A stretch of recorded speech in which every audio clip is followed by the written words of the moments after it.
Hello, this is Hussein Askary. I'm in Shanghai again, at the famous Nanjing shopping street.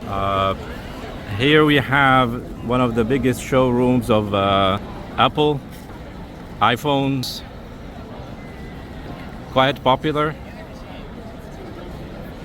Right against it on the other side is Samsung. So China has allowed full competition for its consumers for these international, one American and one South Korean companies. But something interesting has happened. Here on the other side we have Huawei's showroom, and something very interesting has happened recently. All these phone companies, they depend a lot on semiconductor chips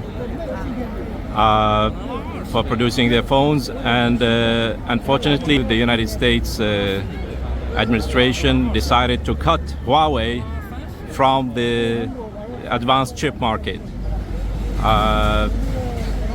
imposing sanctions. Now, surprisingly, a month ago, Huawei released its latest edition, Huawei Mate 60, with a homemade semiconductor chip. And that was a big revolution, because now Chinese companies can produce their own, and probably in the near future will be independent of relying on American and other chip makers.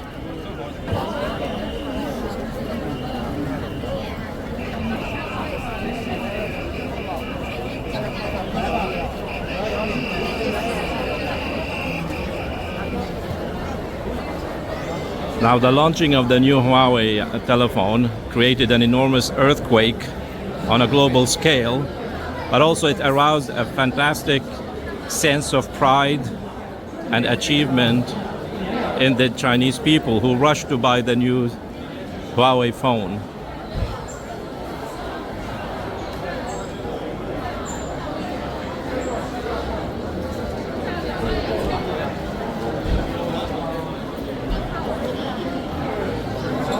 In January this year, our Belt and Road Institute in Sweden published a special report, a study we conducted on the global supply chains, in which we argued that it is impossible, physically impossible, to decouple from China for the Western economies.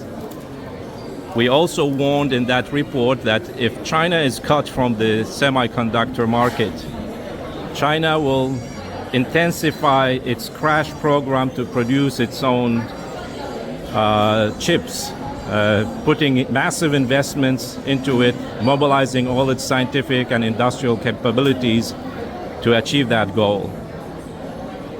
And this is what has happened. So this is an enormous leap for the Chinese economy, but also for the Chinese nation and its own capabilities. So you feel a sense of very strong pride in this achievement.